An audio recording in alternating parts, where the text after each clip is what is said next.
بسم اللہ الرحمن الرحیم۔ 19واں خط، مقام محمدی۔ آج سلیم تم نے ایک ایسی بات پوچھی ہے جس کے متعلق کچھ لکھنے کے لیے قلم اٹھاتے وقت ہاتھ کانپ اٹھتا ہے، اس لیے کہ یہ مقام وہ ہے جس کے متعلق کہنے والے نے صحیح کہا ہے کہ ادب گاہیست زیر آسماں از عرش نازک تر، نفس گم کردمی آئید جنید و بایزید اینجا۔ تمہیں معلوم ہے عزیزم کہ میری زندگی کا مشن پیام خداوندی کو عام کرنا ہے، لیکن پیام خداوندی سمجھ میں نہیں آ سکتا تا وقت کہ مقام محمدی نگاہوں کے سامنے نہ ہو۔ مقام محمدی کہ جسے دوسرے لفظوں میں مقام نبوت کہا جائے گا، ماورائے سرحد ادراک ہے، یعنی وحی کا سرچشمہ وہ مقام ہے جو انسانی عقل سے آگے ہے، اس لیے نہ تو مقام محمدی کا تعین عقل کی روح سے کیا جا سکتا ہے اور نہ ہی عقل کی روح سے اس کی کنہ و حقیقت و کیفیت و ماہیت تک پہنچا جا سکتا ہے۔ یعنی یہ چیز عقل کے بس کی بات نہیں کہ یہ سمجھ سکے کہ وحی کی ماہیت کیا ہوتی ہے، وہ نبی کو کس طرح ملتی ہے، اور اس لیے اس کے متعلق جو کچھ سمجھا جا سکتا ہے اسے خدا ہی سمجھا سکتا ہے جو وحی کا سرچشمہ ہے۔ اس مقام کے متعلق یوں تو قرآن کے مختلف گوشوں میں منتشر طور پر بہت کچھ کہا گیا ہے، لیکن سورہ والنجم کی ابتدائی آیات میں اسے اس حسن ایجاز و ارتکاز سے بیان کیا گیا ہے کہ جوں جوں نگاہ بصیرت اس پر غور کرتی ہے، ان چھوٹے چھوٹے موتیوں میں بڑے بڑے اہم حقائق اس طرح سمائے ہوئے دکھائی دیتے ہیں جیسے آنکھ کے تل میں آسمان۔ ان آیات کے متعلق مجمل طور پر میں نے تم سے زبانی ذکر کیا تھا، اب اس اجمال کی تفصیل لکھتا ہوں، ذرا غور سے سننا۔ ان آیات تک پہنچنے سے پہلے تمہیداً کچھ سمجھ لینا ضروری ہے۔ یہ نوع انسان کی بدقسمتی تھی کہ ہمارے دور میں جس قوم اہل مغرب نے سائنس کی دنیا کائناتی علوم میں اس قدر تحقیق و تفتیش کی ہے، اس کے سامنے مذہب عیسائیت وہ تھا جو علم کا دشمن اور عقل کا حریف تھا، اور جن حقائق کائنات کو وہ مذہب وہی کہہ کر پیش کرتا تھا وہ علمی تحقیقات کی روشنی میں ایک ثانیہ کے لیے بھی ٹھہر نہیں سکتے تھے، اس لیے کہ جو وہی حضرت عیسیٰ کی طرف نازل ہوئی تھی وہ اپنی اصلی شکل میں موجود نہ تھی، اور جس تعلیم کو وہی انجیل کہا جاتا تھا وہ در حقیقت انسانوں کی خود ساختہ تعلیم تھی۔ نتیجہ اس کا یہ کہ یورپ کے محققین نفس وحی سے بدگمان ہو گئے، چنانچہ وہاں ایک فکری تحریک رونما ہوئی جس کی روح سے کہا یہ گیا کہ اس کائنات کے پیچھے تو یقیناً ایک عظیم قوت ہے جو اسے اس حسن و خوبی سے چلا رہی ہے، لیکن جہاں تک انسانی معاملات کا تعلق ہے خدا اور اس کی رہنمائی کا ان سے کوئی واسطہ نہیں۔ انسان کو اپنے معاملات عقل کی روح سے طے کرنے چاہیے۔ انسانی رہنمائی کے لیے عقل سے بلند کوئی سرچشمہ نہیں۔ یہ تحریک ہیومن ازم کے نام سے متعارف ہے۔ اس تحریک کے علمبردار اسے فکری تحریک تک محدود نہیں رکھنا چاہتے تھے، ایک مذہب کی حیثیت سے اختیار اور رائج کرنا چاہتے تھے۔ چنانچہ اس تحریک کے ایک مشہور مفکر جولین ہاکسلے نے ایک کتاب لکھی جس کا نام ہے ریلیجن ود آؤٹ ریولوشن، یعنی وہ مذہب جس کی بنیاد وحی پر نہیں۔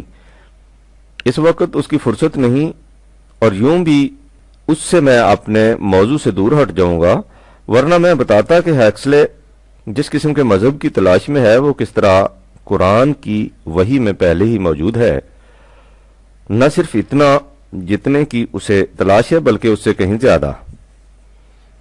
اگر مغرب کے ان مفکرین کے سامنے قرآن ہوتا تو ان پر یہ حقیقت منکشف ہو جاتی کہ خدا کی وحی جو اپنی اصلی شکل میں ہو وہ نہ علم کی دشمن ہوتی ہے نہ عقل کی حریف۔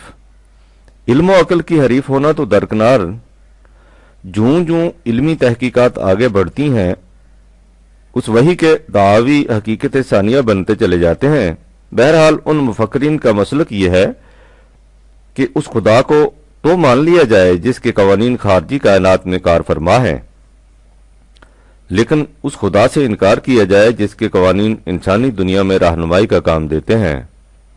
اگر بنظر تعمق دیکھا جائے تو ان کی یہ روش ایک قسم کا نفسیاتی تضاد، فزیولوجیکل کانٹروڈکشن ہے، جس کی روح سے وہ ایک طرف اس تسکین کو حاصل کرنا چاہتے ہیں جو خدا پر ایمان سے نصیب ہوتی ہے، اور دوسری طرف ان پابندیوں سے آزادی چاہتے ہیں جو خدا پر ایمان کا لازمی نتیجہ ہوتی ہیں۔ تم یہ سن کر حیران ہو گئے کہ قرآن نے ان ہیومنسٹس کو للکار کر پکارا ہے اور واضح الفاظ میں کہا ہے کہ اس خود فریبی سے حاصل کیا ہے؟ محض کائناتی خدا کو ماننا اور انسانی دنیا سے اس کا کوئی واسطہ نہ سمجھنا خدا پر ایمان نہیں، اس سے انکار ہے۔ لہذا اگر تم نے اسے ماننا ہے تو پورے طور پر مانو۔ ادخلوا فی السلم کافۃ 3/208۔ اور اگر انکار کرنا ہے تو کھلے بندوں انکار کرو۔ یہ کیا کہ منکر معبودن و ہمرنگ مستان زیستن، تم شاید سلیم یہ کہو کہ قرآن کے زمانے میں ہیومنسٹس کہاں تھے جو اس نے انہیں للکار کر ان کی غلط روش پر متنبع کیا؟ یہ تو ہمارے زمانے میں پیدا ہوئے ہیں۔ یہ ٹھیک ہے کہ اس زمانے میں ہیومنسٹس نام رکھنے والا گروہ موجود نہیں تھا،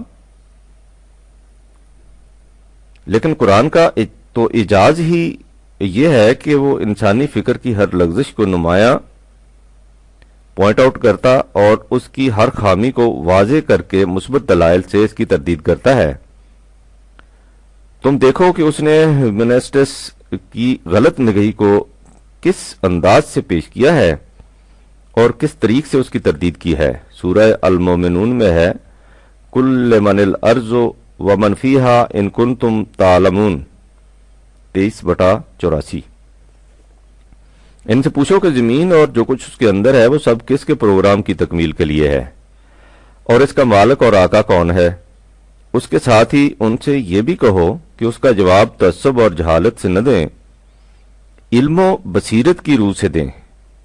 اس کے بعد قرآن کہتا ہے کہ اس کے جواب میں یہ یقیناً یہی کہیں گے کہ یہ سب خدا کے پروگرام کی تکمیل کے لیے ہے اور وہی اس کا مالک اور آقا ہے۔ سیقولون للہ، اس لیے کہ علم کی بارگاہ سے اس کے سوا کچھ اور جواب مل ہی نہیں سکتا۔ اس پر قرآن کہتا ہے کہ جب تمہاری عقل و دانش اور علم و بصیرت تمہیں اسی نتیجہ تک پہنچاتی ہے تو پھر تم اصل حقیقت کو کیوں اپنے سامنے نہیں لاتے؟ کل افلا تذکرون، 23/84-85۔ پھر وہ کہتا ہے کہ ان سے پوچھو کہ اس فضائے آسمانی میں تیرنے والے مختلف کروں میں جو کچھ ہے ان کی زندگی اور نشو و نما کس قانون کے مطابق ہو رہی ہے؟ نہیں، اتنا ہی نہیں بلکہ یہ پوچھو کہ اس تمام کائنات کی نشو و نما، ڈیولپمنٹ کا مرکزی کنٹرول کس کے ہاتھ میں ہے؟ قل من رب السماوات السبع ورب العرش العظیم، 23/86۔ اس کے جواب میں بھی وہ یہی کہیں گے کہ یہ سارا کنٹرول خدا ہی کے لیے ہے۔ سیقولون للہ۔ اس کے بعد قرآن کہتا ہے کہ ان سے کہو کہ جب حقیقت یہ ہے تو پھر تم اس کی نگہداشت کیوں نہیں کرتے؟ قل افلا تتقون۔ پھر قرآن یہ کہتا ہے کہ ان سے پوچھو کہ کائنات کی ہر شے پر اقتدار کس کا ہے، کس کا قانون ہے جس کے تابع یہ تمام اشیاء اس طرح مصروف سعی و عمل ہیں؟ وہ کون ہے جس کی طرف ہر شے اپنی حفاظت کے لیے پناہ ڈھونڈتی ہے، اور جو اس کے قانون کی خلاف ورزی کرے اسے کہیں پناہ نہیں مل سکتی؟ بتاؤ کہ تمہارا علم و فکر تمہیں کیا جواب دیتا ہے؟ قل من بيده ملكوت كل شيء وهو يجير ولا يجار عليه إن كنتم تعلمون، 23/88۔ وہ کہتا ہے کہ اس کے جواب میں بھی یہ یہی کہیں گے کہ یہ سب کچھ خدا ہی کے قانون کے مطابق ہو رہا ہے۔ سیقولون للہ۔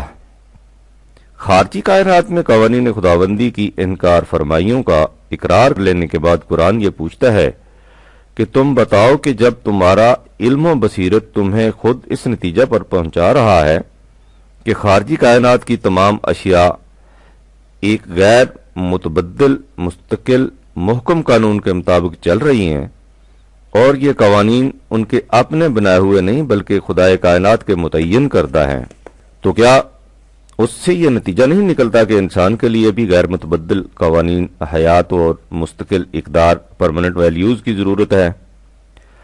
اور یہ مستقل اقدار اس کی اپنی عقل و خرد کی وجہ کردہ نہیں ہو سکتی؟ وہ کون سی بات ہے جس سے تمہیں اس کا دھوکہ لگتا ہے کہ انسان کائنات کے اس قاعدہ کلیہ سے مستثنا ہے؟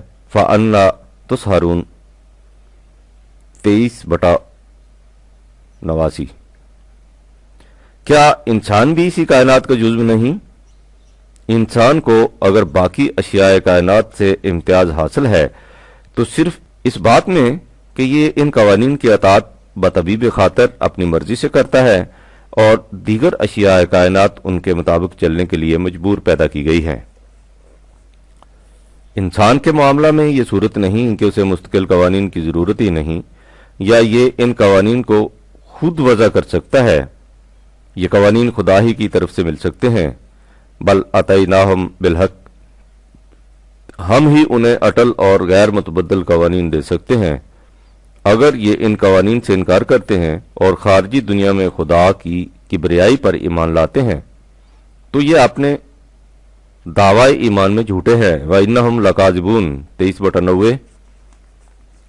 تم نے غور کیا سلیم کہ قرآن کس طرح ہیومنسٹس کے اس مسلک کی تردید کرتا ہے کہ خارجی کائنات میں خدا کی خدائی کو تسلیم کر لیا جائے لیکن انسانی دنیا میں اس کی طرف سے رہنمائی کی ضرورت نہ سمجھی جائے۔ وہ ایسے خدا پر ایمان کو ایمان ہی تسلیم نہیں کرتا۔ خدا پر ایمان کے معنی یہ ہے کہ انسانی دنیا میں بھی خدا کی طرف سے عطا کردہ قوانین کی ضرورت سمجھی جائے اور اس کی رہنمائی کے مطابق زندگی بسر کی جائے۔ قرآن نے یہ کچھ 1400 سال پہلے کہا تھا، لیکن اب مغرب کے مفکرین ہیومنسٹس کے مسلک کی بنیادی غلطی کو محسوس کر کے خود اس نتیجہ پر پہنچ رہے ہیں کہ خدا کو ماننے کے معنی ہی یہ ہے کہ اس کی رہنمائی پر ایمان لایا جائے۔ چنانچہ ہمارے دور کا ایک عظیم طبیعیاتی فزیکسٹ ایڈنگٹن اپنی کتاب science and the unseen world میں لکھتا ہے کہ اصل سوال خدا کی ہستی کا نہیں بلکہ اس امر کا یقین ہے کہ خدا بذریعہ وحی انسانوں کی رہنمائی کرتا ہے۔ اوسپینس کی اس حقیقت کو اور بھی واضح الفاظ میں بیان کرتا ہے جب وہ کہتا ہے کہ اگر وحی کا تصور نہ ہو تو مذہب ہی باقی نہیں رہتا، اور مذہب میں کوئی عنصر تو ایسا ہوتا ہے جو فکر انسانی کے احاطے سے باہر ہو۔ اس لیے اگر یہ کوشش کی جائے کہ جن باتوں کو انسانی عقل اچھا سمجھتی ہے انہیں ایک جگہ اکٹھا کر کے اس کا نام مذہب رکھ لیا جائے تو اسے کچھ حاصل نہ ہوگا۔ ایسی کوششوں کا نتیجہ مذہب نہیں بلکہ ایک ذبح حال فلسفہ ہوگا، new model of the universe.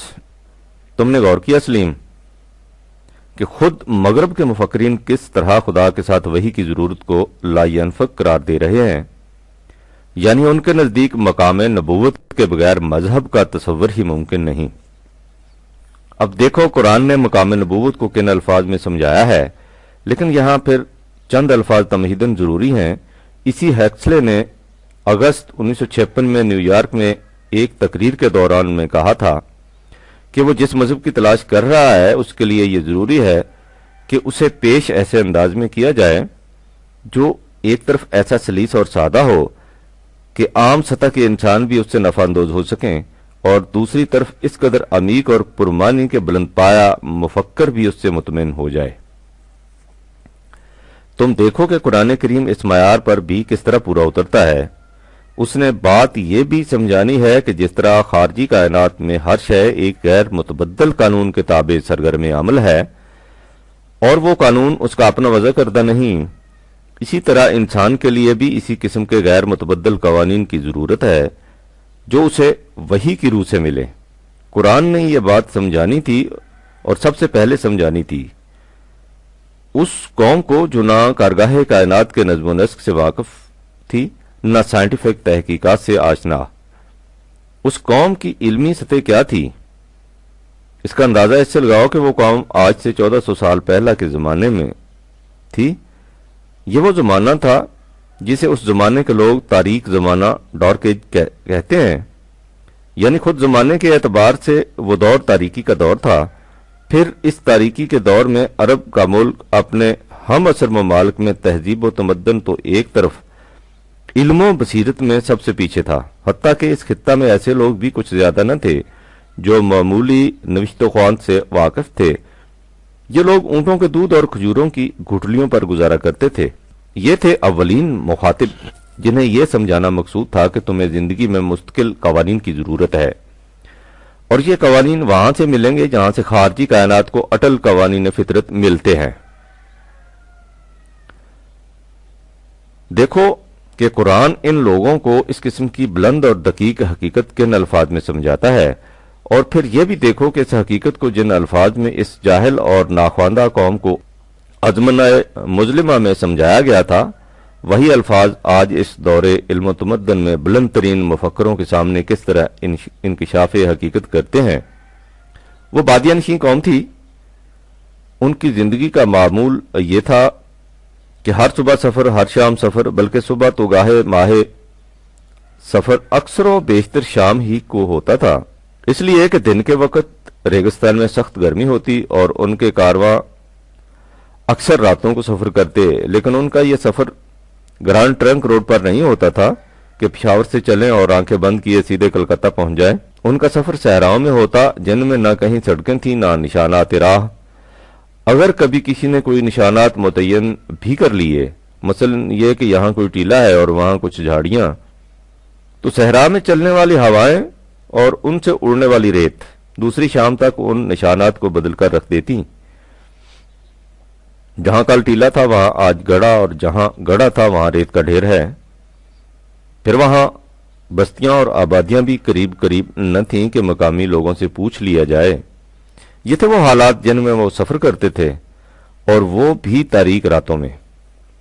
ان سے کہا گیا کہ تم جو ان صحراؤں میں اندھیری راتوں میں سفر کرتے ہو، اور کبھی ایسا نہیں ہوتا کہ تم راستے کی تلاش میں مارے مارے پھرو یا راستہ پا لینے کے بعد پھر بھٹک جاؤ، تو ایسا کس طرح سے ہوتا ہے؟ وہ کون سے مستقل نشانات ہیں جن سے تم رہنمائی حاصل کرتے ہو؟ ان کا جواب صاف اور سیدھا تھا کہ ہم تاریک راتوں میں ستاروں سے رہنمائی حاصل کرتے ہیں۔ یہ ایسے سچے راہبر ہیں کہ راستہ دکھانے میں نہ کبھی غلطی کرتے ہیں نہ دھوکہ دیتے ہیں۔ قرن ہا قرن سے یہ ہمارا تجربہ ہے، اور نسلن بعد نسلن اس کی شہادت ملتی چلی آ رہی ہے۔ ان کی رہنمائی پر نہ زمانے کا مرور اثر انداز ہوتا ہے، نہ ملکوں کا بود اور تفاوت۔ یہ ہر زمانے اور ہر قوم کو یکساں رہنمائی دیتے ہیں۔ ان کا شروع سے یہی انداز چلا آ رہا ہے، اور آج بھی ان کی یہی روش ہے۔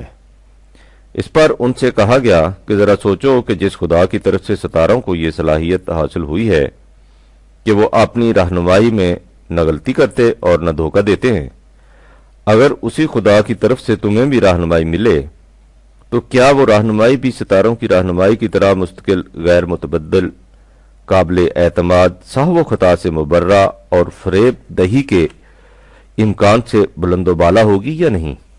یہ ہے وہ مقام جہاں سے سورہ ون نجم کی ابتدا ہوتی ہے، یعنی ون نجم اذا ہوا 53/1۔ طلوع ہونے والا ستارہ جب وہ اپنا راستہ طے کرنے کے بعد غروب ہوتا ہے، اس حقیقت کبریٰ پر شاہد ہے کہ ما ضل صاحبکم وما غوا 53/2۔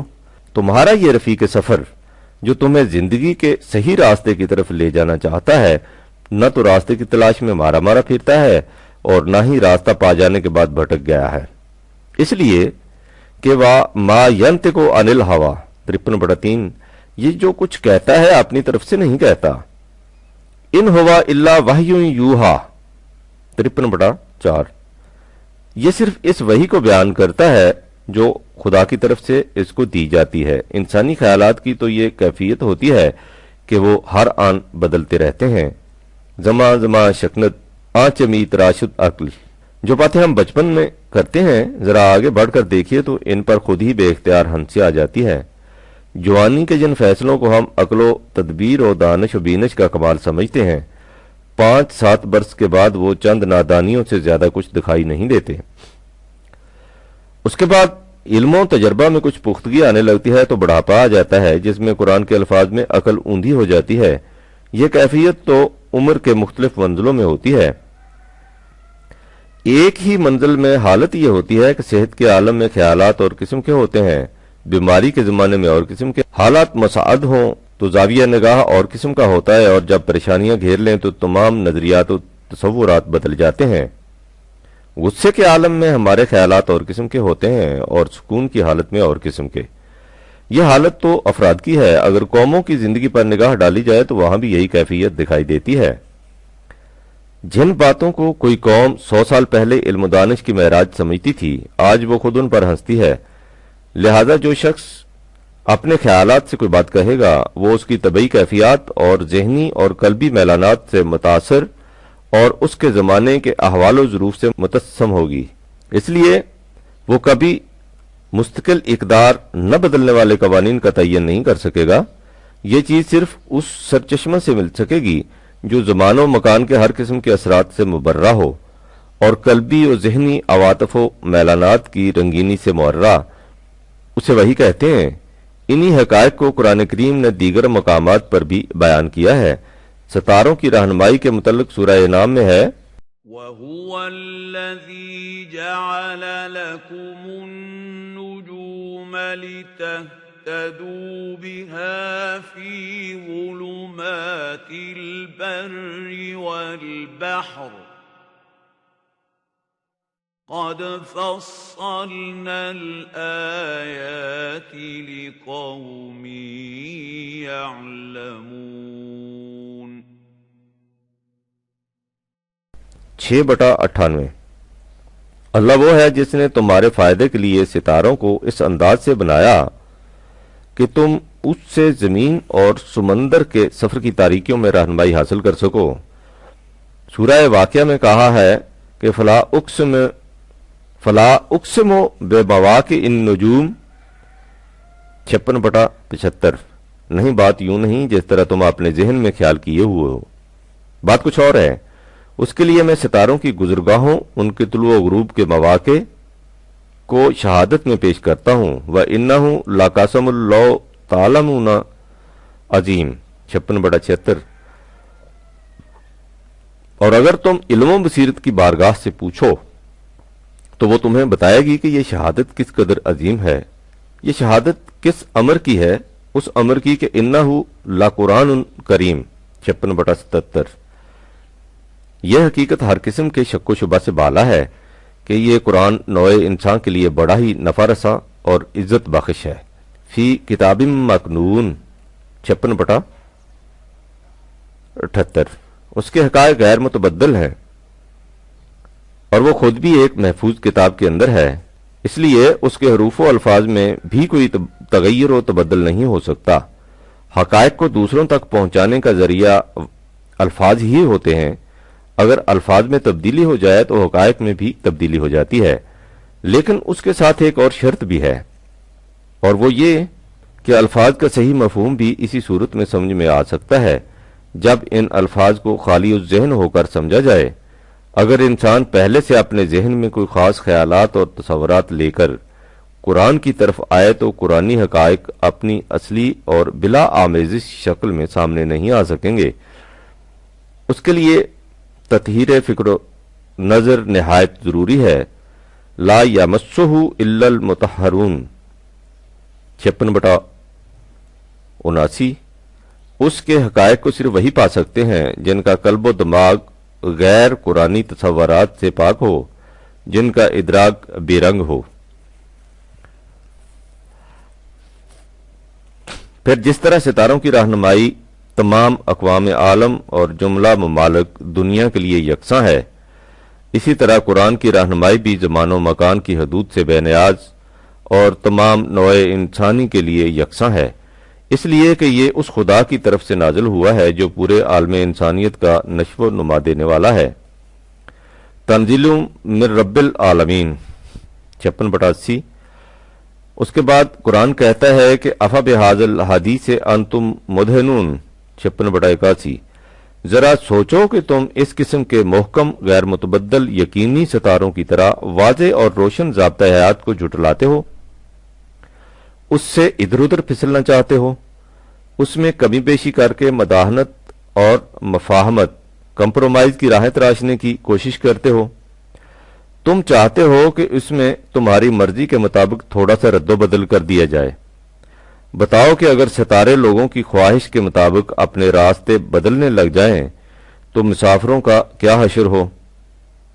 اور ایسی روش تم اختیار کیوں کرتے ہو؟ محض اس لیے کہ تم نے مذہبی پیشوائیت کو اپنے لیے ذریعہ معاش روٹی کا آسرا بنا رکھا ہے اور قرآنی مسلک اختیار کرنے سے وہ چھن جاتی ہے۔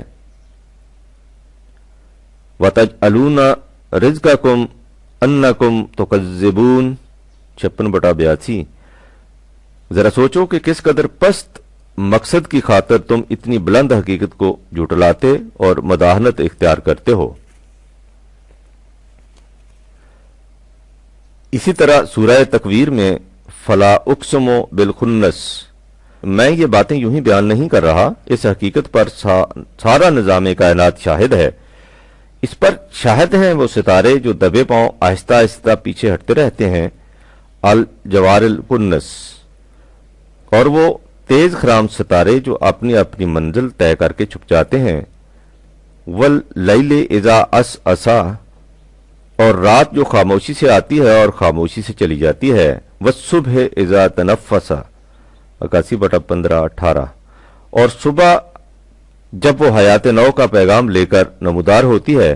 یہ سب مظاہر کائنات اس حقیقت پر شاہد ہیں کہ انہو لقول رسول کریم، جو ہماری وحی کی بات تم سے کہہ رہا ہے وہ ہمارا بھیجا ہوا پیغمبر ہے اور نہایت معزز پیغمبر، ذی قوت عند ذی العرش مکین 81/19-20۔ اسے اس خدا کی طرف سے بڑی قوتیں عطا ہوئی ہیں جو کائنات کے مرکزی کنٹرول کا مالک ہے۔ بہرحال یہ وہ انداز جس سے قرآن نے اس صحرا نشین قوم کو اتنی بلند اور ایسی لطیف حقیقت سے آگاہ کیا۔ اگر تم نے دیکھنا ہو کہ ستاروں کی انہی گزرگاہوں سے دور حاضر کے بلند پایا سائنسدان کس طرح ان حقائق تک پہنچتے ہیں تو کم از کم سر جیمز جینس کی مشہور کتاب دا مسٹیریس یونیورس یا دا اسٹرے وے آف ہیونز کو دیکھو اور غور کرو کہ عصر حاضر کا یہ سب سے بڑا ماہر فلکیات اس محیر العقول کارگاہ سماوی کے مطالعہ اور مشاہدہ کے بعد خدا کے بلند و بالا قانون کی عظمت و جلال کے سامنے کس طرح سجدریز ہو جاتا ہے۔ وہ ان اجرام فلکی کی نقل و حرکت کو اپنی آنکھوں سے دیکھ کر اعلی وجہ البصیرت پکار اٹھتا ہے کہ قانون خداوندی کے محکم اور غیر متبدل ہونے پر ستاروں کی شہادت فی الواقع ایک عظیم شہادت ہے۔ وَإِنَّهُ لَقَسَمٌ لَوْ تَعْلَمُونَ عظیم۔ اب سلیم آگے بڑھو، ہمارے ہاں معاشرے کی جو حالت ہو رہی ہے وہ سب پر عیاں ہے۔ لوگوں کے دلوں میں قانون کا احترام بہت کم رہ گیا ہے۔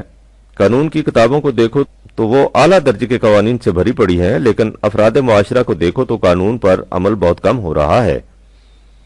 چوری نہ کرو، جھوٹ نہ بولو، کسی کو فریب نہ دو، کسی سے 420 نہ کرو، بلیک مارکیٹ سے مجتنب رہو، وغیرہ وغیرہ۔ تمام قوانین اور ہدایات موجود ہیں لیکن ان پر عمل کوئی نہیں کرتا۔ یہی نہیں کہ ان پر عمل نہیں ہوتا، حالت یہاں تک پہنچ چکی ہے کہ جو شخص دیانتدار اور صداقت پسند رہنا چاہتا ہے اسے قدم قدم پر مشکلات کا سامنا کرنا پڑتا ہے۔ تم اس صورت حالات کا تذکرہ کسی ذمہ دار اہل حل و عقد سے کرو، وہ فوراً کہہ دے گا کہ کیا کیا جائے، قانون تو موجود ہے لیکن اس کے نافذ کرنے کی مشینری بہت کمزور اور ناقص ہو چکی ہے، اس لیے معاشرے میں ہر طرف فساد ہی فساد برپا ہے۔ اس سے ظاہر ہے کہ صرف اچھے قانون کا ہونا کافی نہیں، اس قانون کے پیچھے قوت نافذہ کا ہونا بھی ازبس ناگزیر ہے۔ اگر قوت نافذہ کمزور ہو تو قانون کوئی نتیجہ پیدا نہیں کر سکتا، اثر نہ ہو تو کلیمی ہے کار بے بنیاد۔ اپنے معاشرے کے برعکس خارجی کائنات پر غور کرو اور دیکھو کہ وہاں فطری قوانین کے حسن و خوبی سے کار فرما ہیں۔ فلک کی پنہائیوں میں تیرنے والے ان عظیم کروں کو دیکھو، ہر ایک اپنے اپنے دائرے میں کس نظم و ضبط کے ساتھ مصروف سی و عمل ہے۔ ماہرین افلاک کا کہنا ہے کہ کہکشاں جو ہمیں محض گرد مرمری یا جوئے شیر نظر آتی ہے، سیاروں اور ستاروں ثوابت و سیار کی ایک عظیم کائنات ہے، جس میں ایک کرہ نہ صرف سورج بلکہ پورے نظام شمسی سے بھی اس قدر بڑا ہے جیسے تل کے سامنے پہاڑ۔ یہ تمام محیر العقول کارگاہ اور اس کی یہ ہوش ربا مشینری روز اول سے آج تک غیر مرئی اور نامحسوس باہمی کشش کے ذریعے اس حدود ناآشنا فضا میں لاکھوں میل فی سیکنڈ کی رفتار سے مصروف حرکت ہے، لیکن کیا مجال جو اس میں کبھی ذرا سا بھی ٹکراؤ پیدا ہو جائے۔ اس کارگاہ شیشہ گراں کی حالت یہ ہے کہ اگر ان کروڑ ہا کروڑ اجرام فلکی میں سے کسی ایک میں ایک ذرے کے برابر بھی کشش میں کمی یا اس کی رفتار میں تیزی یا سستی واقع ہو جائے تو یہ سارے کا سارا نظام ایک لمحہ میں ٹکڑے ٹکڑے ہو جائے۔ آسمانوں سے نیچے اتر کر اپنی زمین کی طرف آؤ تو قانون خداوندی کی کار فرمائی اور نتیجہ خیزی نگاہ بصیرت کو ورطۂ حیرت میں ڈال دیتی ہے۔ ایک ہی قطع زمین میں برابر برابر ببول اور آم کے بیج ڈال دو، وہی مٹی ہے، وہی پانی، وہی ہوا، وہی روشنی، وہی برودت ہے، وہی حرارت، لیکن آج تک کبھی ایسا نہیں ہوا کہ ببول کے تخم سے آم کا پیڑ اگایا ہو اور آم کے درخت میں ببول کے کانٹے لگ گئے ہوں۔ تم غور کرو سلیم کہ جس ہستی نے کائنات کے لیے ایسے غیر متبدل قوانین متعین کیے ہیں وہ کس قدر صاحب اقتدار و جبروت ہے کہ ہر قانون اپنا ٹھیک ٹھیک نتیجہ مرتب کیے جا رہا ہے۔ اب تم سوچو کہ جب اسی خدا کے قوانین جو وہ وحی کی روح سے ملیں انسانی دنیا میں بھی کار فرما ہو جائیں تو وہ بھی کس طرح اپنے صحیح صحیح نتائج بحسن و خوبی پیدا کرتے چلے جائیں گے۔ اس حقیقت کے اظہار کے لیے سورہ والنجم میں وحی کے بیان کے بعد کہا کہ علمہ شدید القوی 53/5۔ نبی کو اس وحی کا علم اس ہستی نے دیا ہے جو بڑی زبردست قوتوں کی مالک ہے، وہ ذو القوت المتین 51/58 ہے۔ لہذا ہو نہیں سکتا کہ جو معاشرہ اس کے قوانین کے مطابق چلے اسے قوانین کے نتائج و ثمرات نصیب نہ ہوں، وہ ان نتائج سے ضرور بہرہ یاب ہوگا۔ لا یخلف اللہ المیعاد 39/20۔ اللہ کے وعدے ضرور پورے ہو کر رہا کرتے ہیں۔ اب اور آگے چلو۔ کائنات کی مشینری کا ہر پرزہ اس لیے مصروف سرگردانی ہے کہ ہر شے کی مضمر صلاحیتوں پوٹینشیلٹیز کی پوری نشو و نما ڈیولپمنٹ ہو سکے۔ ابرباد و ماہ خورشید سب اس لیے مصروف کار ہیں کہ رائی کا ایک ننھا سا دانہ پودا بن کر 700 دانے پیدا کرے۔ یہ اس دانے کی تقدیر یا ڈیسٹنی ہے، یہ اس کی زندگی کی آخری منزل ہے، یہ اس کی مضمر صلاحیتوں کی تکمیل کا آخری نقطہ ہے۔ لہذا خدا کا کائناتی قانون اس حسن و خوبی سے اس لیے سرگرم عمل ہے کہ ہر شے کی ربوبیت پرورش نشو و نما ہوتی چلی جائے، وہ اپنے نقطہ آخری تک جب پہنچے اس کی صلاحیتوں کی تکمیل ہو جائے۔ لیکن اشیاء کائنات کی نشو و نما قانون ارتقاء ایوولوشن کے تحت ہوتی ہے۔ اس کا مطلب یہ ہے کہ ہر شے ہر آن سلسلہ ارتقاء کی ایک نئی منزل سٹیج میں داخل ہوتی ہے جہاں اس کی نشو و نما کے تقاضے اس کی سابقہ منزل سے مختلف ہوتے ہیں۔ لہذا خدا کا قانون ربوبیت ایسا ہے کہ کوئی شے جس حالت میں ہو وہ اس کے مطابق سامان نشو و نما بہم پہنچاتا ہے۔ یسألہ من فی السماوات والارض، کائنات کی پستیوں اور بلندیوں میں جو کچھ ہے اپنی نشو و نما کے لیے سب خدا کی ربوبیت کا محتاج ہے، اور ان میں سے ہر چیز کی حالت یہ ہے کہ کل یومن هو فی شان 55/29، وہ ہر آن ایک نیا انداز لیے ہوئے ہوتی ہے۔ جس میں اس کی پرورش کے تقاضے بالکل مختلف ہوتے ہیں، اور یہ اس کے قانون ربوبیت کا کمال ہے کہ جو شے جس حالت میں ہو وہ اسی کے مطابق اس کی نشو و نما کا سامان عطا کر دیتا ہے۔ بچے کی پیدائش کے ساتھ ہی ماں کی چھاتیوں سے دودھ کے چشمے رواں ہو جاتے ہیں۔ یہ دودھ شروع میں بہت پتلا ہوتا ہے، جوں جوں بچے کو زیادہ غذا کی ضرورت ہوتی ہے دودھ میں غذا کے اجزاء زیادہ ہو جاتے ہیں اور پانی کی مقدار کم۔ اس کے ساتھ ہی بچے کے معدے میں ہضم کی قوت بھی بڑھتی جاتی ہے تاکہ وہ ثقیل دودھ کو جزو بدن بنا سکے۔ پھر جب وہ خارجی غذا ہضم کرنے کے قابل ہو جاتا ہے تو اسے دانت دیے جاتے ہیں اور دودھ کی نہریں خشک ہو جاتی ہیں۔ وقس علی ذالک،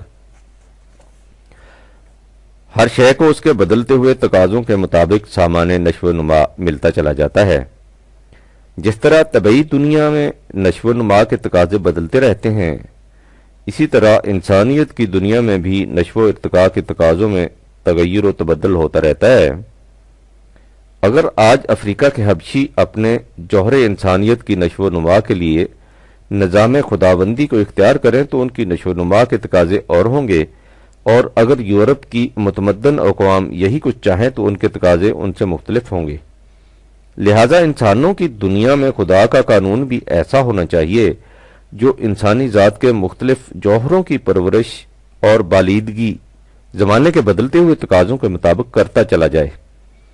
اس کے لیے فرمایا کہ وہی کا قانون جو اپنی نتیجہ خیزی میں حتمی اور یقینی واقع ہوا ہے، اس خدا کا قانون ہے جو ذو مرتن 53/6 ہے، یعنی زندگی کی تمام گزرگاہوں کا مالک، زمان اور مکان دونوں اعتبار سے انسانی زندگی کے تمام بدلتے ہوئے تقاضوں سے باخبر اور ان کی نشو و نما کا پورا انتظام کرنے والا رب العالمین۔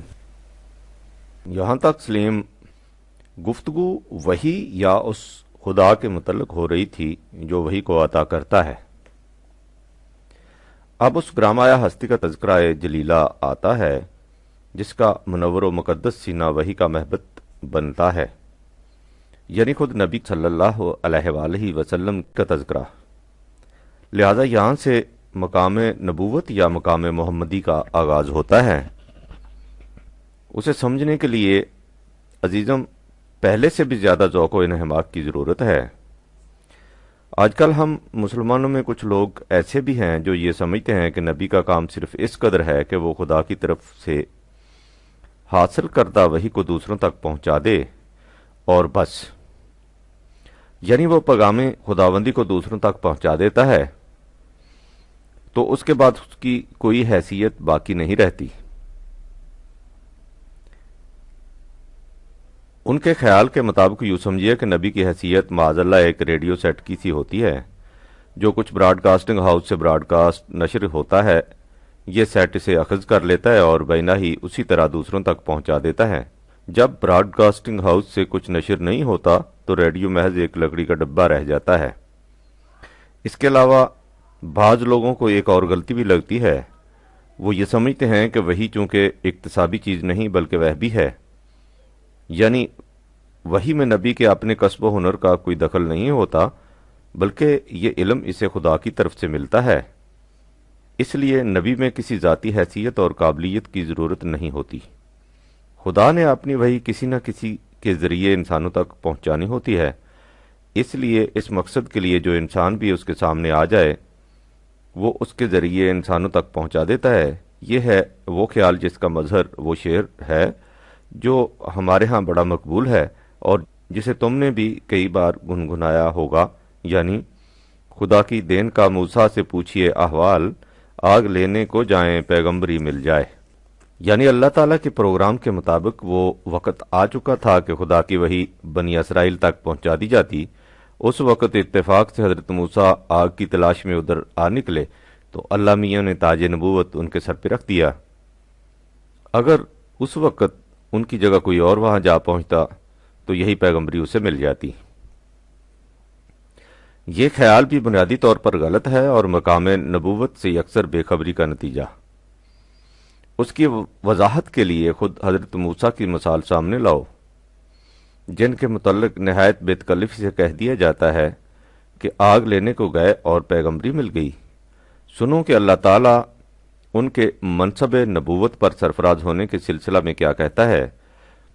جب حضرت موسیٰ کو وحی سے نوازا گیا اور ان سے فرعون کے خلاف جس مہم پر جانے کے لیے کہا گیا تھا اس کے لیے ان کی طرف سے پیش کردہ متعدد درخواستیں منظور کر لی گئیں، تو حضرت موسیٰ کی پیشانی فطری طور پر احساس سپاس گزاری سے بدرگاہ رب العزت جھک گئی۔ اس وقت آپ سے کہا گیا کہ اے موسیٰ، تم نے اسی کو ہمارا احسان سمجھا اور اس کے لیے جذبات تشکر تمہارے آبگینہ قلب سے ابھر آئے۔ تمہیں معلوم نہیں کہ یہ سلسلہ احسانات کب سے شروع ہے؟ اس کے لیے تمہیں بہت پیچھے جانا ہوگا۔ یہ سلسلہ تو اسی دن سے شروع ہو گیا تھا جب تم پیدا ہوئے تھے۔ وَلَقَدْ مَنَنَّا عَلَيْكَ مَرَّةً أُخْرَى 20/37۔ جب ہم نے تمہاری ماں کی طرف حکم بھیجا تھا کہ تمہیں ایک صندوق میں لٹا کر دریا میں بہا دے، اس نے اس حکم کی تعمیل کی اور تمہارا صندوق فرعون کے محلات میں جا پہنچا۔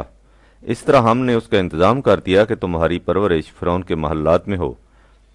تم نے بڑے ہو کر نبی بن کر فرعون سے ٹکر لینی تھی۔ اس کے لیے ضروری تھا کہ تم رموز سلطنت اور اسرار حکومت سے واقف ہوتے، لیکن تم ایک محکوم قوم بنی اسرائیل کے فرد تھے، اس لیے تمہارے لیے ان اسرار و رموز تک بار پانا ناممکن تھا۔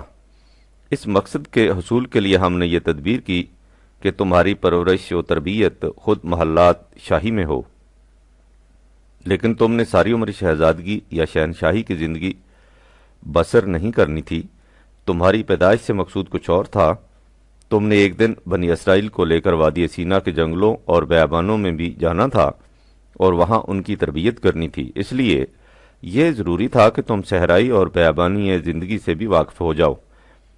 اس مقصد کے لیے ایسی تدبیر کی گئی کہ تم شاہی محلات کو چھوڑ کر مدین کی طرف بھاگ نکلو۔ فَلَبِثْتَ سِنِينَ فِي أَهْلِ مَدْيَنَ 20/40۔ سو تم کئی برس اہل مدین میں رہے۔ اس طرح جب تم ان تمام مراحل سے گزرے تو ثم جئت علی قدر یا موسیٰ 20/40، تب کہیں جا کر تم ہمارے پیمانے پر پورے اترے۔ وَاسْتَنَعْتُكَ لِنَفْسِي 20/41۔ اس طرح ہم نے تمہیں اپنے ایک مقصد کے لیے بے کمال حسن و خوبی تیار کیا، اور جب تم اس طرح سے اس مقصد بلند کے قابل ہو گئے تو تمہیں وحی عطا ہوئی۔ یہ نہیں کہ تم یوں ہی آگ لینے کو ادھر آ نکلے اور ہم نے نبوت کا تاج تمہارے سر پر رکھ دیا۔ اس سے ظاہر ہے کہ ایک ہونے والے نبی کو پہلے ہی دن سے منصب نبوت کے لیے تیار کیا جاتا ہے۔ یہ الگ بات ہے کہ اسے خود اس کا علم نہیں ہوتا۔ وَمَا كُنْتَ تَدْرِي مَا الْكِتَابُ وَلَا الْإِيمَانُ 42/52۔ اس لیے کہ نبی کے اپنے کسب و ہنر کو اس میں کچھ دخل نہیں ہوتا، لیکن نبی کے سینے کو ایسی گراں بہا متاع کا امین بننے کے لیے خاص طور پر تیار کیا جاتا ہے۔ اس مقصد عظیم کے لیے نبی اکرم کی ذات اقدس میں کیا کیا خصوصیتیں پیدا ہوئی تھیں، سورہ والنجم کی اگلی آیات میں ان کا ذکر ہے۔ اس کے لیے قرآن نے سب سے پہلے ایک لفظ استعمال کیا ہے، فاستویٰ 53/6۔ دیکھنے کو تو یہ ایک چھوٹا سا لفظ ہے، لیکن معنویت کے اعتبار سے اس قدر جامع ہے کہ انسانی ذات کے معراج کبریٰ کی ساری تابانیاں اس کے اندر مرتکز ہو گئی ہیں۔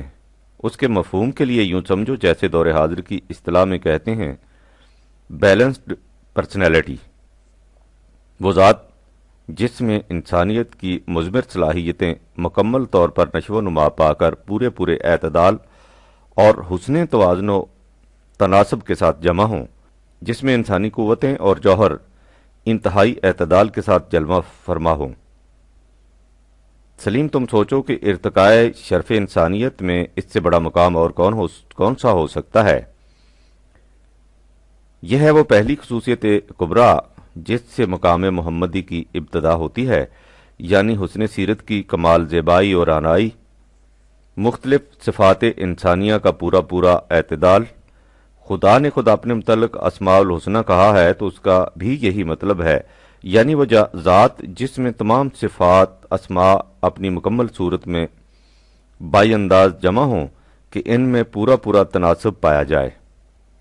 تناسب کا اعتدال ہی در حقیقت حسن ہے۔ حسن عمل بھی وہی ہے جس میں صحیح صحیح تناسب و اعتدال ہو۔ صحیح اعمال وہ ہیں جن میں صفات خداوندی کی جھلک ہو، لیکن ان میں اعتدال کا ہونا نہایت ضروری ہے۔ اسی لیے قرآن میں ہے وَلِلَّهِ الْأَسْمَاءُ الْحُسْنَى فَادْعُوهُ بِهَا، تمام صفات کامل اعتدال کے ساتھ حسن کارانہ انداز سے خدا کی ذات میں جمع ہیں، اسے انہی صفات کے ساتھ پکارو، یعنی اپنی ذات میں انہی صفات کو اجاگر کرو، لیکن پورے اعتدال و تناسب کے ساتھ۔ وَذَرُوا الَّذِينَ يُلْحِدُونَ فِي أَسْمَائِهِ 7/180، اور جو لوگ اس کی صفات میں افراط و تفرید سے کسی ایک طرف نکل جاتے ہیں ان سے کوئی واسطہ نہ رکھو۔ تم نے دیکھا کہ یہاں اعتدال پر کس قدر زور دیا گیا ہے، یعنی جو کسی ایک صفت خداوندی میں اعتدال کا دامن چھوڑ کر افراط اختیار کر لیتے ہیں وہ صحیح راستے پر نہیں۔ یہاں الحاد فی الاسماء کہا ہے، سورہ حامیم سجدہ میں الحاد فی الآیات یعنی آیات خداوندی میں کسی ایک طرف نکل جانے کو باطل کی راہ کہا ہے، 41/41۔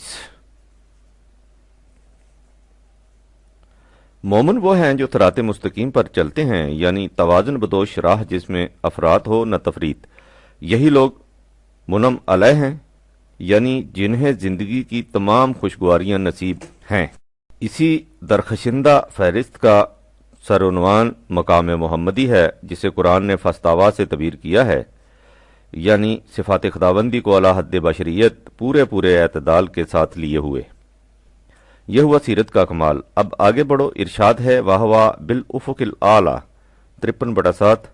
افق کے معنی زمین کے آخری کنارے کے ہے، اس میں وسعت کی انتہا آ جاتی ہے، اور جب اس کے ساتھ اعلیٰ کا لفظ آ جائے تو اس میں وسعتیں اور بلندیاں دونوں شامل ہو جاتی ہیں۔ تم سطح زمین پر کھڑے ہو کر دیکھو تو تمہاری افق وسعت نگاہ بہت قریب ہوگی۔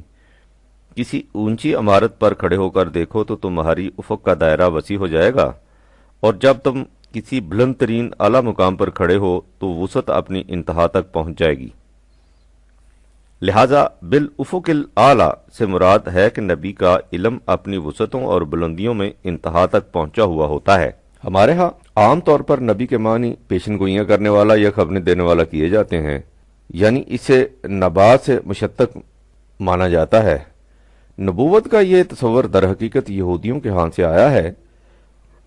ان کے ہاں ہیکل معبد میں ایک بلند منصب کا حامل نبی کہلاتا تھا، جس کا کام لوگوں کو آنے والے واقعات کے متعلق خبریں دینا یا ان کی قسمت اور تقدیر بتانا تھا۔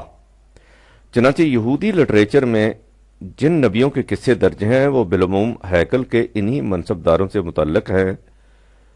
انگریزی میں اس لفظ نبی کا ترجمہ پروفٹ ہوا، یعنی پروفیسیز، پیشگوئیاں کرنے والا۔ قرآن کی روح سے نبی کے معنی اس سے مختلف ہیں۔ یہ لفظ نبوت سے مشتق ہے، جس کے معنی بلندی کے ہیں، لہذا نبی کے معنی ہیں جو بلند مقام پر کھڑا ہو۔ ہوا بالافق الاعلی یا افق المبین 81/23۔ ان معانی کی وضاحت خود نبی اکرم نے کر کے دکھا دی جب آپ کو حکم ملا کہ خدا کا پیغام اپنے لوگوں تک پہنچائیں، تو آپ مکہ کے باہر ایک چھوٹی سی پہاڑی پر کھڑے ہو گئے اور لوگوں کو بالخصوص اپنے اہل خاندان کو بلایا۔ جب وہ جمع ہو گئے تو آپ نے ان سے کہا کہ اگر میں یہ کہوں کہ اس پہاڑی کی دوسری طرف ایک لشکر جرار ہے جو تم پر چڑھائی کرنے کے لیے بڑے چلا رہا ہے تو تم میری بات کو سچ مانو گے یا نہیں؟ انہوں نے کہا کہ ہم اسے ضرور سچ مانیں گے۔ آپ نے پوچھا کہ تم اسے سچ کیوں مانو گے؟ انہوں نے کہا کہ ایک تو اس کے لیے کہ آپ نے کبھی جھوٹ نہیں بولا، اور آگے بڑھنے سے بیشتر سلیم ذرا اس ٹکڑے پر غور کرو کہ انہوں نے کہا کہ آپ نے کبھی جھوٹ نہیں بولا۔ تم نے دیکھا کہ ایک بننے والے نبی کی زندگی نبوت سے پہلے بھی کس قسم کی ہوتی ہے؟ اس قسم کی کہ وہ اپنی قوم میں صادق اور امین مشہور ہوتا ہے۔ اس کی زندگی ایک پاک باز اور دیانتدار انسان کی زندگی ہوتی ہے، اسے اپنے دعوے کی صداقت کے لیے بطور شہادت پیش کرتا ہے۔ چنانچہ جب نبی اکرم نے نبوت کا دعویٰ کیا تو آپ کی قوم نے کہا کہ آپ کوئی معجزہ دکھائیے تاکہ ہم یقین کر لیں کہ آپ واقعی خدا کے رسول ہیں۔ آپ نے فرمایا فَقَدْ لَبِثْتُ فِيكُمْ عُمُرًا مِّن قَبْلِهِ أَفَلَا تَعْقِلُونَ، 10/16 میں تم میں کوئی اجنبی نہیں ہوں، میں کہیں باہر سے نہیں آیا کہ تم مجھے جانتے نہ ہو، میں نے اس دعوے سے قبل ساری عمر تم میں بسر کی ہے، کیا تم اس سے اندازہ نہیں لگا سکتے کہ میں سچا ہوں یا جھوٹا؟ اگر تم ذرا بھی عقل و فکر سے کام لو تو یہ حقیقت تم پر واضح ہو جائے گی کہ جس شخص نے اپنی ساری عمر صداقت اور دیانت سے گزاری ہو، کس طرح ممکن ہے کہ وہ ایک ہی رات میں یوں بدل جائے کہ وہ اتنے بڑے جھوٹ اور فریب پر اتر آئے؟ لہذا میری گزشتہ زندگی میرے دعویٰ کی صداقت کی دلیل ہے۔ آفتاب احمد، دلیل آفتاب۔ ہاں، تو لوگوں نے کہا کہ ہم آپ کی بات کا اس لیے یقین کر لیں کہ آپ نے کبھی جھوٹ نہیں بولا، اور دوسرے اس لیے کہ آپ اس مقام پر کھڑے ہیں جہاں سے آپ پہاڑی کے اس طرف بھی دیکھ سکتے ہیں اور اس طرف بھی۔ ہم اس جگہ ہیں جہاں سے ہم اس طرف دیکھنے کے قابل نہیں۔ آپ صلی اللہ علیہ وآلہ وسلم نے فرمایا کہ میں یہی بات تم سے کہنا چاہتا تھا، مجھے خدا نے علم کی اس بلندی پر فائز کیا ہے جہاں سے میں اس دنیا کو بھی دیکھ سکتا ہوں جہاں سے حقائق کائنات ابھرتے ہیں، اور اس دنیا کو بھی جہاں یہ منطبق اپلائی ہوتے ہیں، اسے مقام نبوت یا وحی خداوندی کہتے ہیں۔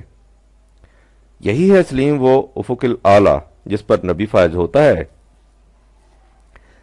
جہاں سے وہ اس دنیا کو بھی دیکھتا ہے اور دوسرے انسانوں کی نگاہوں بلکہ قیاس و خیال و گمان و وہم تک سے اوجھل ہے۔ وہ اس دنیا کو بھی جہاں انسان بستے ہیں وہ علم کی ان بلندیوں پر ہوتا ہے۔ اب اگلی آیت کی طرف آؤ۔ تم دنیا کے بڑے بڑے فلاسفرز، مفکرین کی زندگی کو دیکھو، بالعموم یہ نظر آئے گا کہ ان کے افکار، تھاٹس بہت بلند ہوں گے۔ وہ کائنات کے عظیم حقائق سے بحث کریں گے، لیکن ان حقائق کی جھلک ان کی اپنی سیرت و کردار میں بہت کم دکھائی دے گی۔ یعنی ان کی فکر، ان کی عقل کی بلندی اور ان کی عملی زندگی میں بہت بود ہوگا، لیکن نبی کی یہ کیفیت نہیں ہوتی۔ وہ علم کے افق اعلیٰ پر فائز ہونے کے ساتھ عملاً بھی حقائق کائنات سے بہت قریب ہوتا ہے۔ ثم دنا 53/8 ان حقائق میں اور اس کی اپنی زندگی میں قطعاً بود نہیں ہوتا۔ زندگی کو حقائق سے ہم آہنگ کرنے کا نتیجہ یہ ہوتا ہے کہ وہ ان حقائق کا صرف فکری طور پر ہی ادراک نہیں کرتا بلکہ وہ ان کی گہرائیوں میں ڈوب جاتا ہے۔ فتد اللہ 53/8 وہ ضمیر کائنات کے عمق تک جا پہنچتا ہے۔ جوڑ نے ایک جگہ لکھا ہے کہ اگر کسی انسان میں علم کی وسعت ہو تو وہ مفکر یعنی فلاسفر ہوتا ہے، اور اگر اس میں جذبات کی گہرائی ہو تو وہ تخلیقی نابغہ ہوتا ہے، کریٹو جینیس۔ قرآن کہتا ہے کہ نبی کی ذات میں علم کی بلندیاں، حقائق کی وسعتیں اور تخلیقی جذبات کی گہرائیاں اپنے انتہائی اعتدال کے ساتھ یکجا جمع ہوتی ہیں۔ ان خصوصیات کے بعد وہ سینہ وحی کے علم کا محبت بنتا ہے۔ یہ ہے سلیم علم و جذبات و کردار کے اعتبار سے مقام محمدی کی ایک جھلک جو قرآن کے ان درخشندہ موتیوں میں اس طرح جھلمل جھلمل کرتی دکھائی دیتی ہے۔ اب یہ دیکھو کہ اس قدر عظیم علم وحی پانے کے بعد نبی کا فریضہ کیا قرار پاتا ہے، اس کا منصب کیا ہوتا ہے۔ یہیں سے یہ حقیقت سامنے آ جائے گی کہ نبی محض معاذ اللہ ایک اعلی ابلاغ پیغام پہنچانے والا ریڈیو سیٹ نہیں ہوتا، اس کا مشن اس سے آگے کچھ اور ہوتا ہے۔ تم علامہ اقبال کے مجموعہ خطبات لیکچر سے واقف ہو۔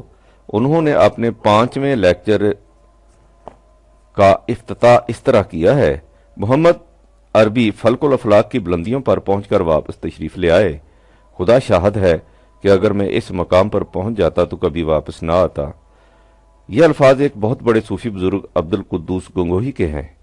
تصوف کے تمام لٹریچر میں ان جیسے اور الفاظ کا ملنا غالباً مشکل ہے جو ایک فکرے کے اندر شعور نبوت اور تصوف کے اس قدر لطیف نفسیاتی فرق کو اس طرح واضح کر دیں۔ ایک صوفی اپنے انفرادی تجربہ کی تجرد گاہ سے واپس آنا نہیں چاہتا، اور جب واپس آتا بھی ہے اس لیے کہ اسے واپس آنا پڑتا ہے، تو اس کی یہ مراجعت نوع انسانی کے لیے کچھ معنی نہیں رکھتی۔ اس کے برعکس ایک نبی کی مراجعت تخلیقی مقصد کے لیے ہوتی ہے، وہ آتا ہے کہ زمانے کے طوفان پر تسلط پا کر تاریخ کی قوتوں کو اپنے قابو میں لے آئے اور اس طرح مقاصد کی ایک نئی دنیا تعمیر کر دے۔ ایک صوفی کے لیے اس کے انفرادی تجربہ کی تجرد گاہ آخری مقام ہوتی ہے، لیکن ایک رسول کے دل میں اس سے زلزلہ انگیز نفسی قوتیں بیدار ہو جاتی ہیں، جن کا مقصد یہ ہوتا ہے کہ وہ تمام دنیائے انسانیت میں ایک انقلاب پیدا کر دیں۔ یہ آرزو کہ جو کچھ اس نے دیکھا ہے وہ ایک جیتی جاگتی دنیا کے پیکر میں متشکل ہو جائے، نبی کے دل میں پیش پیش ہوتی ہے۔ اسی لیے ایک صاحب وحی کے تجربہ کی قدر و قیمت جانچنے کا ایک طریقہ یہ بھی ہے کہ دیکھا جائے کہ اس نے انسانیت کو جس قالب میں ڈھالا ہے وہ کیسا ہے، اور اس کے پیغام کی روح سے جس قسم کے دنیائے ثقافت ابھر کر سامنے آ گئی ہے وہ کس انداز کی ہے۔ میں اس وقت ان تفاصیل میں نہیں جانا چاہتا کہ تصوف کی حقیقت کیا ہے اور جس چیز کو کشف و الہام کہا جاتا ہے اس کی ماہیت کیا ہے۔ ان امور کے متعلق کسی دوسرے وقت لکھوں گا۔ اس وقت صرف اتنا کہہ دینا کافی ہوگا کہ مقام نبوت فلک الافلاق کی بلندیوں تک پہنچنا تو ایک طرف صوفی کا گزر ان دوائر میں بھی نہیں ہو سکتا جن سے وحی کا نزول ہوتا ہے۔ صوفی کے تمام کمالات اس کے اپنے کسب و ہنر کا نتیجہ ہوتے ہیں۔ اس کے برعکس نبوت ایک یکسر وہبی عطیہ ہے جس میں نبی کے اپنے کسب و ہنر کو تو ایک طرف اختیار و ارادہ کو بھی دخل نہیں ہوتا۔ جس چیز کو تصوف کی دنیا میں روحانی ترقی سمجھا جاتا ہے وہ دراصل انسان کی بعض نفسیاتی قوتوں کی بیداری اور نشو و نما ہوتا ہے۔ یہ اس کی اپنی داخلی قوتیں ہوتی ہیں۔ اس کے برعکس وحی خارج سے انکشاف حقیقت کا نام ہے جسے نزول کی اصطلاح سے تعبیر کیا جاتا ہے۔ وحی کی بنیادی خصوصیت اس کی آبجیکٹیوٹی ہے، لہذا یہ سوال ہی پیدا نہیں ہوتا کہ صوفی اس مقام تک پہنچ کر جہاں سے نبی کو وحی ملتی ہے واپس آ سکتا ہے یا نہیں۔ جو وہاں پہنچ ہی نہیں سکتا اس کی واپسی کا کیا ذکر۔ جس مقصد کے لیے میں نے اس اقتباس کو لکھا ہے وہ یہ ہے کہ جب نبی پر انکشاف حقیقت ہوتا ہے یعنی اسے وحی ملتی ہے تو اس سے مقصد یہ نہیں ہوتا کہ وہ ان حقائق مستور کے پرکیف مناظر سے اپنے طور پر ہی لذت اندوز ہوتا رہے اور ان کی حیرت انگیز کیفیات میں اس قدر مستغرق ہو جائے کہ صوفیوں کی طرح اس کی بھی معاذ اللہ یہ حالت ہو جائے کار آن کے خبر شد خبرش باز نہ آئیت۔ نبی کو وحی اس لیے نہیں ملتی، اسے وحی اس لیے ملتی ہے کہ وہ اسے لے کر انسانوں کی طرف آئے اور ظلم و استبداد کی ان تمام طاغوتی قوتوں کو جو عالم انسانیت میں فساد برپا کر رہی ہوں راستہ سے ہٹا کر انسانی معاشرے کو قوانین خداوندی کے خطوط پر متشکل کر دے۔ بالفاظ دیگر وہ عالم انسانیت میں خدا کے پروگرام کی تکمیل کا ذریعہ بنے۔ یہی وہ حقیقت ہے جس کی طرف داستان حضرت موسیٰ میں یہ کہہ کر اشارہ کیا گیا ہے کہ واسطہ ناتوں کا لنفسی 20/41 ہم نے تجھے اے موسیٰ اس طرح اپنی ذات کے لیے تیار کیا ہے۔ اس میں لنفسی کا ٹکڑا قابل غور ہے، گویا خدا کا ایک پروگرام تھا جس کی تکمیل کے لیے اس نے صاحب کلیم کو اس طرح درجہ بدرجہ منزل بے منزل تیار کیا۔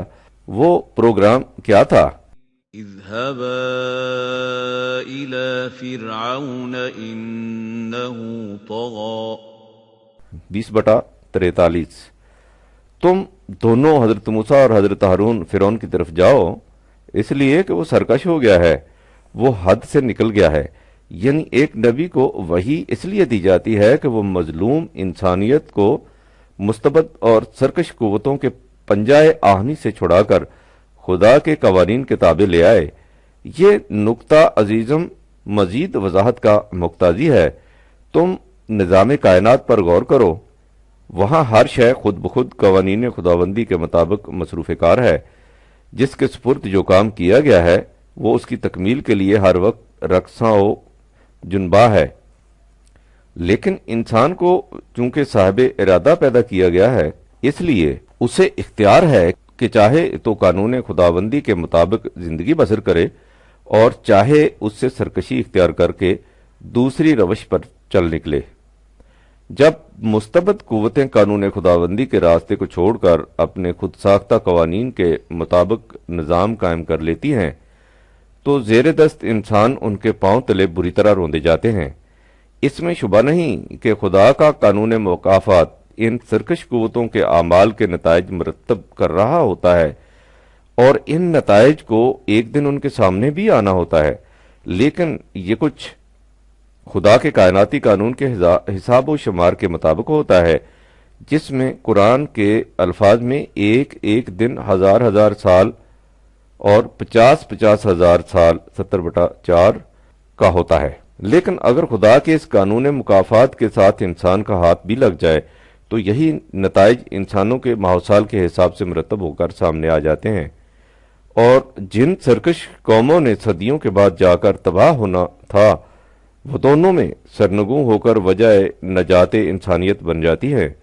بالفاظ دیگر یوں سمجھو کہ جب انسان خدا کا رفیق بن جائے تو پھر خدا کے پروگرام مشیت کی تکمیل انسانی حساب و شمار کے مطابق ہو جاتی ہے۔ اسی حقیقت کو قرآن میں بانداز دگر بیان کیا گیا ہے۔ سورہ سجدہ میں ہے، یدبر الامر من السماء الی الارض۔ قانون خداوندی کے مطابق تدبیر امور کی صورت یہ ہے کہ وہ اپنی ہر اسکیم کو اس کے پست ترین نقطہ سے شروع کرتا ہے اور اس سے اس کے نقطہ آخرین تک پہنچنا ہوتا ہے۔ وہ اسکیم اپنے نقطہ آغاز سے بلند ہونا شروع ہوتی ہے۔ يدبر الأمر من السماء إلى الأرض ثم يعرج إليه في يوم كان مقداره 1000 سنة مما تعدون۔ 32/5 اور اس طرح اوپر اٹھتی جاتی ہے، خدا کی طرف بلند ہوتی جاتی ہے، ایک ایک ارتقائی مرحلہ میں جس کی مقدار تمہارے حساب و شمار سے 1000 سال کی ہوتی ہے۔ اسی کو سورہ فاطر میں یوں کہا گیا ہے کہ الیہ یصعد الکلم الطیب، خوشگوار نظریہ حیات اس کی طرف بلند ہوتا ہے۔ اس کا یہ بلند ہونا خدا کے کائناتی قانون کے حساب و شمار کے مطابق ہوتا ہے جس کی طرف اوپر اشارہ کیا گیا ہے۔ اس کے آگے ہے والعمل الصالح یرفعہ 35/10، اور عمل صالح اسے رفعت عطا کر دیتا ہے، یعنی ویسے تو وہ خدا کے کائناتی قانون کے مطابق بلند ہوتا ہی ہے، لیکن اگر اس کے ساتھ انسان کے اعمال صالح بھی شامل ہو جائیں تو یہ اس کی رفتار یا ترقی سپیڈ اور پروگریس کو تیز تر کر دیتے ہیں۔ انسان کی رفاقت کے بغیر وہ صرف اپنے زور ترون سے اوپر چڑھتا تھا، اس کی رفاقت اسے خارجی قوت کا سہارا دے کر جلد تر بلندیوں تک پہنچا دیتی ہے۔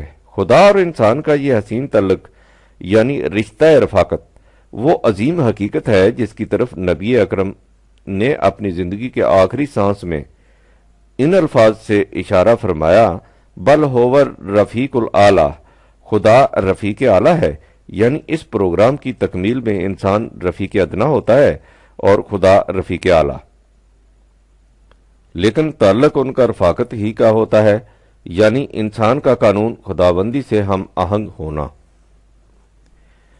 اس پس منظر کی روشنی میں آگے بڑھو۔ عربوں میں قاعدہ تھا کہ جب دو دوست آپس میں گہری رفاقت کا معاہدہ کرتے تو دونوں اپنی اپنی کمانیں ملاتے اور اس طرح کہ دونوں کا چلہ ایک ہو جاتا، یعنی وہ کمانیں تو دو ہوتی لیکن ان کا چلہ ایک ہوتا۔ اس چلہ میں ایک تیر رکھتے، ان میں سے ایک دوست کمان کو پکڑتا اور دوسرا چلہ کو کھینچتا، اور اس طرح دونوں مل کر تیر چلاتے۔ اس محکم معاہدہ رفاقت کو وہ کعبہ قوسین، دو کمانوں کے ایک چلہ سے تعبیر کرتے۔ قرآن نے کہا، جب نبی اکرم کی ذات اقدس میں شرف انسانیت کے مختلف عناصر یکجا جمع ہو کر اعتدال تک پہنچ گئے اور علم و حقائق کی دنیا میں آپ کو انتہائی بلندیاں، وسعتیں اور گہرائیاں حاصل ہو گئیں، تو اس کے بعد فکان قاب قوسین او ادنا 53/9 آپ کا خدا کے قوانین کے ساتھ انتہائی رفاقت کا تعلق قائم ہو گیا۔ یوں سمجھو کہ رسول اللہ صلی اللہ علیہ وآلہ وسلم نے خدائی پروگرام کو تکمیل تک پہنچانے کا پختہ عہد دے دیا۔ اس عہد و پیمان کے بعد وہ انسانوں کی دنیا کی طرف تشریف لائے۔ حال ہی کے سادہ اور حسین الفاظ ہیں، یہ داعی انقلاب تاج نبوت سے سرفرازی کے بعد اتر کر ہرا سے سوئے قوم آیا اور ایک نسخہ کیمیا ساتھ لایا۔ اس نقطہ نگاہ سے دیکھو تو نبوت اس منصب کو کہیں گے جس کی روح سے نبی کو وحی ملتی ہے، اور رسالت وہ منصب ہے جس کی روح سے وہ وحی کی روشنی میں انسانی معاشرے میں آسمانی انقلاب پیدا کرتا اور اس طرح عملاً وحی کو دوسروں تک پہنچاتا ہے۔ اس میں وہ قطعاً بخل نہیں برتتا۔ وما ہوا علی الغیب بضنین 81/24۔ اس اعتبار سے نبوت اور رسالت ایک ہی حقیقت کے دو گوشے اور ایک ہی سکے کے دو رخ ہے۔ یہی وجہ ہے قرآن نے ایک ہی شخصیت کو کہیں نبی کہہ کر پکارا ہے اور کہیں رسول کہہ کر۔ یہ جو کہا جاتا ہے کہ نبی اسے کہتے ہیں جو صاحب کتاب نہ ہو اور رسول اسے جسے کتاب ملی ہو، قرآن سے یہ اکثر لا علمی کی دلیل ہے۔ قرآن کی روح سے ہر نبی یعنی ہر رسول کو کتاب ملتی تھی۔ دیکھیے 2/213 57/25۔ ہاں تو میں کہہ یہ رہا تھا کہ ایک نبی وحی کی جگمگاتی قندیل کو ہاتھ میں لیے دنیا انسان کی طرف آتا ہے تاکہ انسانی معاشرے کو کائناتی قوانین سے ہم آہنگ کر کے خدا کے پروگرام کی تکمیل کرے، اور جس طرح اس کی بادشاہت آسمانوں خارجی کائنات میں ہے اسی طرح زمین پر بھی اس کی حکومت قائم ہو جائے۔ اس طرح رسول اور اس کے ساتھی خدا کے انصار اور رفیق بن جاتے ہیں۔ اب جو کام ان کے ہاتھوں سے سرزد ہوتے ہیں انہیں خدا خود اپنی طرف منسوب کرتا ہے۔ مثلا جنگ بدر میں جو تلواریں محمد رسول اللہ والذین معہ کے مقدس ہاتھوں سے اٹھیں اور جو تیر ان کی کمانوں سے نکلے، ان کے متعلق خدا نے کہا کہ وہ کچھ ہم ہی نے کیا تھا۔ فَلَمْ تَقْتُلُوهُمْ وَلَكِنَّ اللَّهَ قَتَلَهُمْ وَمَا رَمَيْتَ إِذْ رَمَيْتَ وَلَكِنَّ اللَّهَ رَمَى وَلِيُبْلِيَ الْمُؤْمِنِينَ مِنْهُ بَلَاءً حَسَنًا إِنَّ اللَّهَ سَمِيعٌ عَلِيمٌ۔ 8/17۔ تم نے انہیں قتل نہیں کیا، اللہ نے قتل کیا ہے۔ تم نے ان پر تیر اندازی نہیں کی، خود اللہ نے کی ہے۔ غور کرو سلیم، کعبہ قوسین او ادنا کی کیسی دل نشین پیرایا میں تشریح کی گئی ہے۔ یہی وہ حقیقت ہے جسے غالب نے اپنے مخصوص انداز میں یوں بیان کیا ہے کہ تیر قضا ہر آئینہ از ترکش حق است لیکن کشود آن زکمان محمد است۔ مقام رسالت کی اس سے بہتر انداز میں تصویر کشی شاید ہی کہیں اور مل سکے۔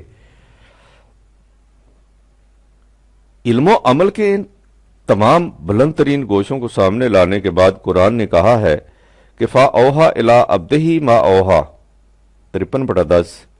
جب یہ عبد نبی اکرم اس مقام تک پہنچ گیا تو پھر خدا نے اسے وحی کی خلط سے سرفراز کیا۔ یہ مرتبہ بلند ہر کسی کو نہیں مل جایا کرتا۔ اتنی عظیم خصوصیات کا حامل ہوتا ہے وہ سینہ جسے وحی کا محبت بننا ہوتا ہے۔ تم نے غور کیا سلیم کہ قرآن نے حضور کے لیے عبدہ کا لفظ کس مقام پر جا کر استعمال کیا ہے؟ اس سے تم نے اندازہ لگا لیا ہوگا کہ مقام عبدیت کیا ہے۔ یہ وہ مقام ہے جس کے تصور سے نگاہوں میں چمک، ذہن میں جلا اور قلب میں نور پیدا ہو جاتا ہے۔ اللہ اکبر، کتنا بلند ہے مقام ابدیت۔ تم دیکھو گے کہ قرآن نے جہاں نزول وحی کا ذکر کیا ہے وہاں عام طور پر عبد کا لفظ استعمال کیا ہے۔ الحمدللہ الذی انزل علی عبدہ الکتاب 18/1۔ تبارک الذی نزل الفرقان علی عبدہ 25/1۔ هو الذی ینزل علی عبدہ آیات بینات 57/9۔ اسی لیے قرآن نے ہر رسول کو ابد کہا ہے۔ اب ایک قدم اور آگے بڑھو۔ ایک شخص خواب میں کچھ محیر العقول باتیں دیکھتا ہے۔ جب اس کی آنکھ کھلتی ہے تو وہ خواب میں دیکھے ہوئے مناظر پر خود ہی ہنس دیتا ہے، اس لیے کہ اس کا دل پکار اٹھتا ہے کہ ایسی باتیں فی الواقعہ صحیح نہیں ہو سکتی۔ قرآن کہتا ہے کہ نبی جن حقائق کا مشاہدہ کرتا ہے، یعنی جو علم اسے وحی کی بنا پر حاصل ہوتا ہے، وہ خواب کا سا علم نہیں ہوتا کہ آنکھیں دیکھیں اور دل اس کی تردید کرے۔ اس کا دیکھنا علم و یقین کا دیکھنا ہوتا ہے۔ جو کچھ وہ دیکھتا ہے اس کا دل اس کی کبھی تکذیب نہیں کرتا۔ ما كذب الفؤاد ما رأى 53/11 یہ وجہ ہے کہ نبی اپنی وحی پر سب سے پہلے خود ایمان لاتا ہے۔ آمن الرسول بما انزل علیہ من ربہ والمؤمنون 2/285 جو کچھ اس کے رب کی طرف سے اس پر اتارا جاتا ہے، رسول سب سے پہلے خود اس پر ایمان لاتا ہے اور پھر باقی مومنین۔ اس لیے رسول کا اعلان یہ ہوتا ہے کہ انا اول المسلمین 6/164 میں سب سے پہلے اپنی وحی کے سامنے سر تسلیم خم کرتا ہوں۔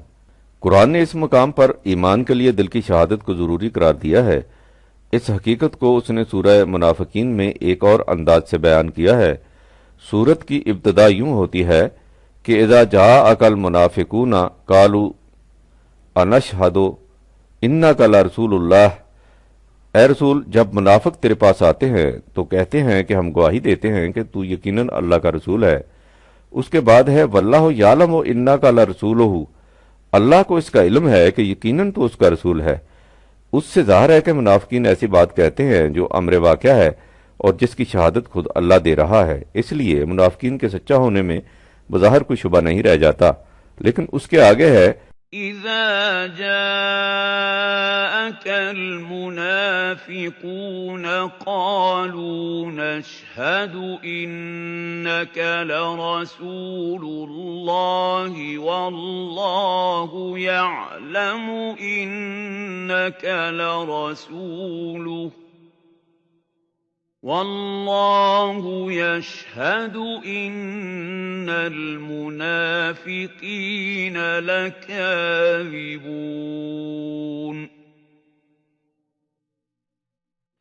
63/103 اور اللہ اس کی بھی شہادت دیتا ہے کہ یہ منافقین یقیناً جھوٹے ہیں۔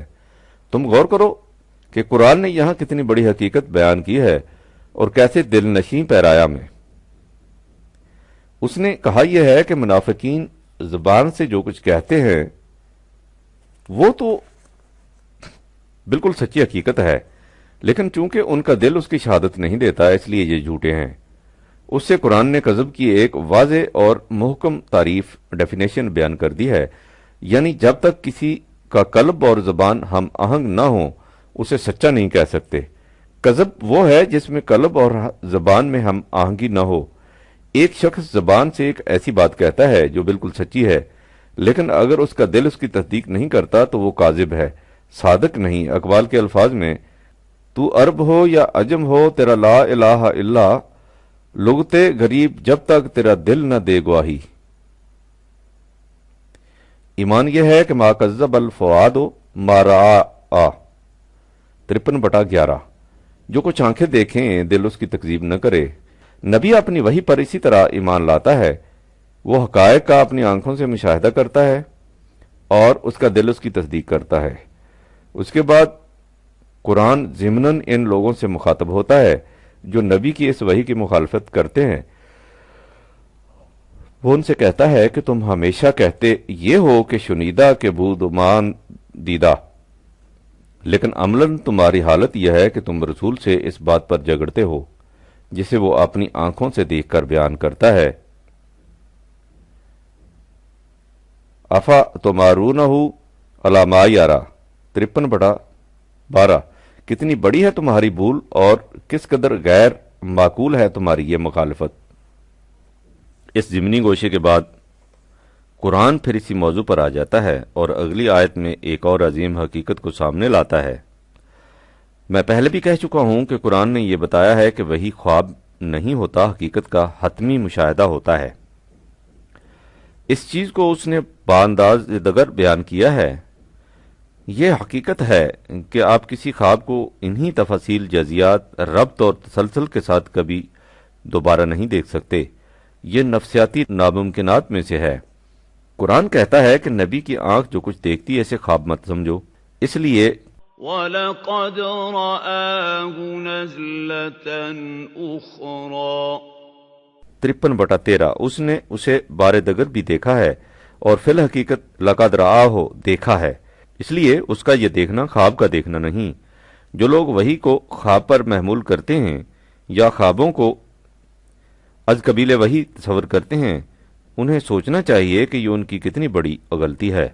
وحی خواب نہیں ہوتا، حقیقت کا یقینی مشاہدہ ہوتا ہے، اور بار بار ہوتا ہے۔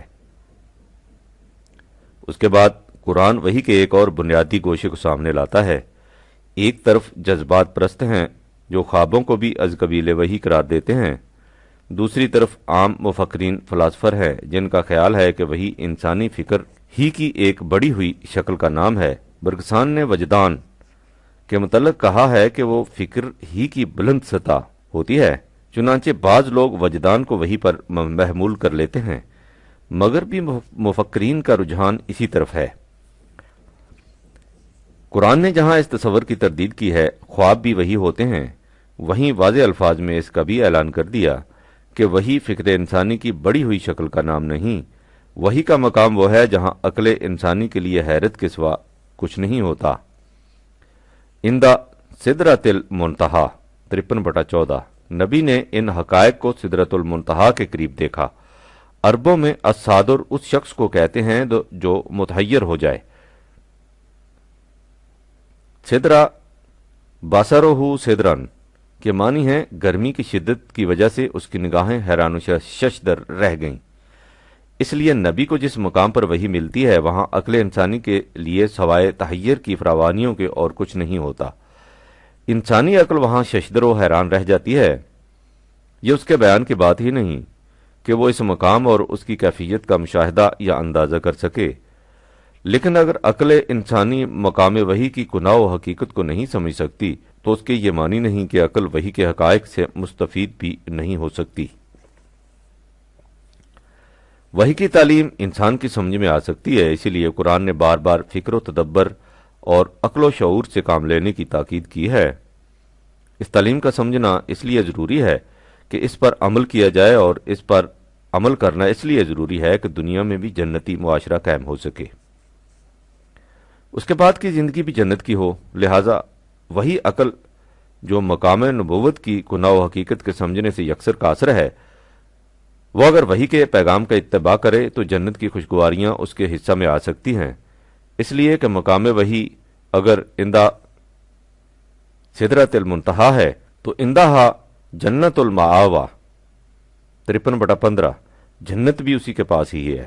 جو شخص عقل کی روح سے مقام نبوت کو اپنے حیطۂ ادراک میں لانے کی صحیح لا حاصل کرتا ہے، اس کے حصہ میں حیرت کی فراوانیوں کے سوا کچھ نہیں آتا، لیکن جو شخص عقل و بصیرت کی روح سے وحی کے پیغامات کو عملی نظام میں متشکل کرتا ہے، وہ اپنے آپ اور اپنے ساتھ باقی انسانیت کو جنت کے آغوش میں لے آتا ہے، جہاں وہ اضطراب باقی نہیں رہتا جو عقل کی نارسائی کی وجہ سے قدم قدم پر اس کے لیے وجہ خلش بنتا تھا۔ یہی وجہ ہے کہ اہل جنت کے متعلق کہا ہے کہ وہ فی سدر مخضود 56/28 ہوں گے، یعنی ان بیریوں کے نیچے جن کا سایہ آرام دہ اور پھل خوشگوار ہوں گے، لیکن جن میں کانٹے نہیں ہوں گے، ایسی حیرت جس میں شکوک کی خلش نہ ہو۔ بہرحال وحی کا مقام وہ ہے جہاں عقل انسانی بار ہی نہیں پا سکتی، جہاں عام انسان کی آنکھ کے لیے تحیر ہی تحیر ہوتا ہے۔ وہاں نبی کی یہ کیفیت ہوتی ہے کہ جب ان تحیر کی وادیوں پر ہر طرف سے علم الہی چھایا ہوا ہوتا ہے، اس یکش سدرتا ما یکشا 53/16 تو اس کی آنکھ اس مقام پر ذرا ادھر ادھر نہیں ہوتی۔ ما زاغل بصرو 53/17 اور ذرا نہیں بھٹکتی۔ غور کرو کہ عقل انسانی اور نگاہ نبوی میں کتنا عظیم فرق ہوتا ہے۔ یہ فرق درجہ یا کمیت کا نہیں ہوتا، یعنی یہ نہیں کہ ایک ذرا نیچے ہے اور دوسری ذرا اوپر، یہ فرق اصل و بنیاد کا فرق ہوتا ہے، کمیت کی بجائے کیفیت کا ہوتا ہے۔ عقل انسانی کسب و ہنر سے اس مقام تک پہنچ ہی نہیں سکتی، لیکن اس مقام سے ملے ہوئے پیغامات سے نفع یاب ہو سکتی ہے۔ یہ تو ہے نگاہ نبوت کا تقابل۔ عقل انسانی سے یعنی عقل انسانی کے مقابلہ میں نگاہ نبوت حدود فراموش ہوتی ہے، لیکن جب اس کا مقابلہ علم خداوندی سے کیا جائے تو علم نبوی لامحدود اور لا منتہا نہیں ہوتا۔ نبوت کی آنکھ اس حد سے آگے نہیں بڑھ سکتی جو اس کے لیے علم خداوندی نے مقرر کر رکھی ہو۔ اس لیے ما زاغ البصر کے ساتھ ہی یہ بھی کہہ دیا کہ وما طغی 53/17، وہ نگاہ جہاں تحیر کی فراوانیوں کے باوجود ذرا اپنے مقام سے ادھر ادھر نہیں ہوتی، وہاں وہ اس حد سے بھی تجاوز نہیں کر سکتی جو اس کے لیے متعین ہوتی ہے۔ اس لیے کہ نبی کا علم وہی کتنا ہی بلند اور وسیع کیوں نہ ہو، وہ بہرحال خدا کا عطا کردہ اور علم خداوندی کے مقابلہ میں محدود ہوتا ہے۔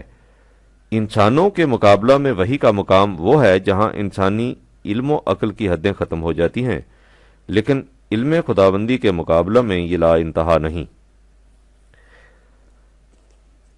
مقام نبوت کے متعلق ان تصریحات کے بعد قرآن چند لفظوں میں بتاتا ہے کہ نبی اس بلند مقام پر پہنچ کر دیکھتا کیا ہے۔ اس مقام پر قرآن نے وحی کی تفصیل کو چند الفاظ میں سمیٹ کر رکھ دیا ہے۔ وہ کہتا ہے لقد رأى من آیات ربه الكبرى 53/18، اس نے اس مقام پر اپنے نشو و نما دینے والے کی آیات کبریٰ عظیم نشانیوں کو دیکھا۔ ان آیات کبریٰ سے مراد کیا ہے؟